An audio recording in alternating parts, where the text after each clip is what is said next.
بسم اللہ الرحمن الرحیم۔ بسم اللہ الرحمن الرحیم۔ السلام علیکم دوستو، کیا حال ہے؟ سب ٹھیک ہیں؟ خیریت سے ہیں؟ سابقہ لیکچرز میں ہم نے کلمہ کی 3 اقسام اسم، فعل اور حرف، ان کی تعریفات اور ان کی علامات سمجھی تھیں۔ تو یہ مفردات کا بیان مکمل ہوا، کیونکہ مفرد کہتے ہیں اکیلے لفظ کو۔ ہم نے اکیلے اسم کی بات کی، ایسے ہی فعل کی بات کی، ایسے ہی حرف کی بات کی۔ تو یہ مفردات تھے، تو مفردات کا بیان مکمل ہوا۔ اب ہم مرکبات کو شروع کرتے ہیں، یعنی 2 یا 2 سے زیادہ الفاظ کو۔ ہم پہلے کچھ مثالیں دیکھ لیتے ہیں، پھر مرکب کے بارے میں تھوڑی سی بات کر لیتے ہیں۔ پھول کی خوشبو۔ پھول کی خوشبو عمدہ ہے۔ وسیع گھر۔ خالد کا وسیع گھر ہے۔ ہاتھی کے دانت۔ ہاتھی کے دانت لمبے ہیں۔ گھر کا صحن۔ گھر کا صحن وسیع ہے۔ حامد کا موبائل۔ حامد کا موبائل مہنگا ہے۔ مدرسہ کا استاد۔ مدرسہ کا استاد محنتی ہے۔ کمرے کا دروازہ۔ کمرے کا دروازہ بند ہے۔ بچے کا ہاتھ۔ بچے کا ہاتھ میلا ہے۔ عمیر کی سائیکل۔ میں عمیر کی سائیکل پر سوار ہوا۔ شاہد کی اینک۔ شاہد کی اینک خوبصورت ہے۔ اب ہمارے پاس مرکبات کے 2 گروپس بن گئے۔ پہلے گروپ میں آپ غور کریں تو ایسے مرکب ہیں جن کا مفہوم مکمل نہیں ہے بلکہ ناقص ہے، جیسے پھول کی خوشبو۔ یہ ایک ناقص مفہوم والا مرکب ہے، لیکن جب ہم نے اس کے ساتھ کچھ الفاظ اور جوڑے، پھول کی خوشبو عمدہ ہے، تو یہ مکمل فائدہ دینے والا مرکب بن گیا۔ ایسے ہی وسیع گھر، یہ بھی ناقص مفہوم والا مرکب ہے، جب اس کے ساتھ کچھ الفاظ اور جوڑے، خالد کا وسیع گھر ہے، اب یہ مستقل مفہوم والا یا مکمل فائدہ دینے والا مرکب بن گیا۔ ایسے ہی ہاتھی کے دانت، یہ بھی ناقص مفہوم والا مرکب ہے، جب اس کے ساتھ کچھ الفاظ اور جوڑے کہ ہاتھی کے دانت لمبے ہیں، اس سے مکمل فائدہ ہمیں حاصل ہو گیا۔ تو چونکہ پہلے گروپ سے ہمیں مکمل فائدہ حاصل نہیں ہوتا، اس لیے اس کا نام ہم رکھ دیتے ہیں مرکب غیر مفید، اور دوسرے گروپ سے مکمل فائدہ ہمیں حاصل ہو رہا ہے، اس لیے دوسرے گروپ کا نام رکھ دیتے ہیں مرکب مفید۔ مرکب غیر مفید کی بہت ساری قسمیں ہیں۔ ہم آج کے اس لیکچر میں مرکب اضافی کو پڑھیں گے۔ مرکب اضافی کو ہم اس سے پہلے بھی سمجھ چکے ہیں کہ ایک چیز کا دوسری سے تعلق ہوتا ہے، جیسے نور الشمسی، سورج کی روشنی۔ اس مرکب میں دیکھیں کہ روشنی کا سورج سے تعلق ہے، تو ہم کہیں گے کہ نور مضاف ہے اور الشمس مضاف الیہ ہے۔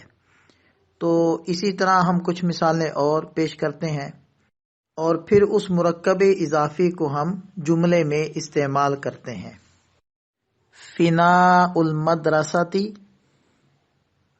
لعبنا فی فناء المدرسۃ۔ شاطئ النیل، مشیت علی شاطئ النیل۔ قطار الصباح، رکبت قطار الصباح۔ مصراع الباب، اغلقت مصراع الباب، ید الطفل غسلت ید الطفل، عین القط لمعت عین القط، سائق السیارۃ اسرع سائق السیارۃ، معلم المدرسۃ جاء معلم المدرسۃ، عجلۃ الدراجۃ انکسرت عجلۃ الدراجۃ، معلمۃ المدرسۃ جاءت معلمۃ المدرسۃ۔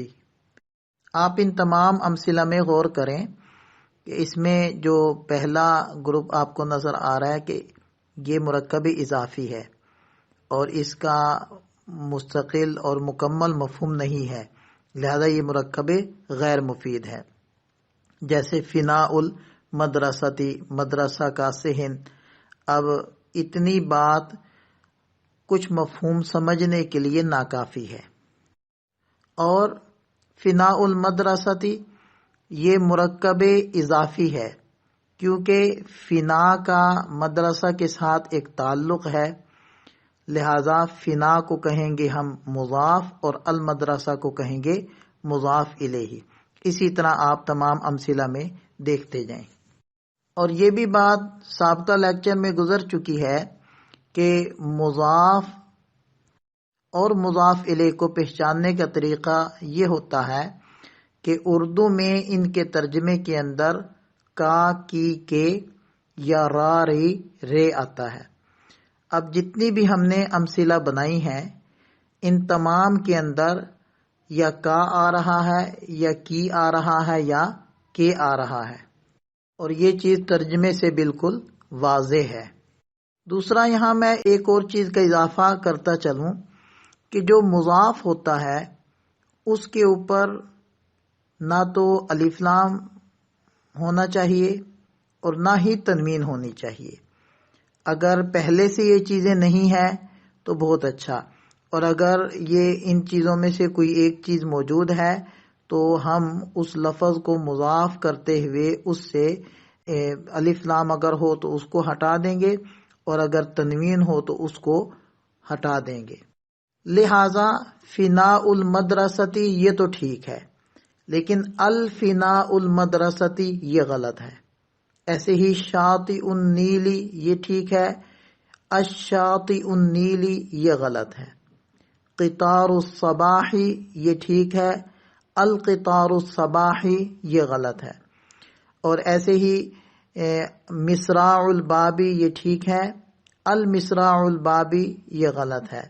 ید الطفلی یہ ٹھیک ہے، الید الطفلی یہ غلط ہے۔ اگلی امثلہ میں ہم تنوین کو سمجھ لیتے ہیں کہ عین القط یہ ٹھیک ہے، لیکن عین القط یہ غلط ہے۔ ایسے سائق السیارۃ یہ ٹھیک ہے کیونکہ اس کے اوپر تنوین نہیں ہے، لیکن سائق السیارہ یہ غلط ہے۔ اور معلم المدرسۃ ٹھیک ہے، لیکن معلم المدرسہ یہ غلط ہے۔ ایسے ہی عجلۃ الدراجہ یہ ٹھیک ہے، لیکن عجلۃ الدراجہ یہ غلط ہے۔ ایسے ہی معلمۃ المدرسۃ یہ ٹھیک ہے، اور معلمۃ المدرسہ یہ غلط ہے۔ تو لفظی اعتبار سے بھی پہچان آپ کو معلوم ہو گئی، اور معنوی اعتبار سے بھی اضافت کی پہچان آپ کو ہو گئی۔ اب میں چند مثالیں پیش کرتا ہوں، ان میں آپ نے مرکب اضافی کو متعین کرنا ہے، پھر اس میں سے مضاف کو اور مضاف الیہ کو متعین کرنا ہے۔ سور الحدیقۃ مرتفع،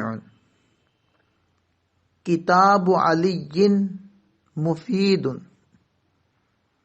اذن الحصان صغیرتان، رکبت سیارۃ حسن،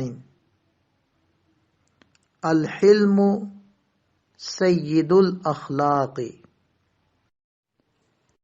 رکبت دراجۃ حمید، رأیت نور الشمس، سمعت بکاء الطفل، شممت رائحة الورد، اکرمت سائق السیارۃ۔ اس لیکچر میں مرکب غیر مفید میں سے مرکب اضافی کے بارے میں کافی ساری باتیں سیکھنے میں آ گئیں۔ ابھی کچھ باتیں باقی ہیں جس کو ہم انشاءاللہ کور کریں گے اگلے لیکچر میں۔ تو ملتے ہیں عنقریب، اپنی دعاؤں میں یاد رکھیے گا۔ السلام علیکم۔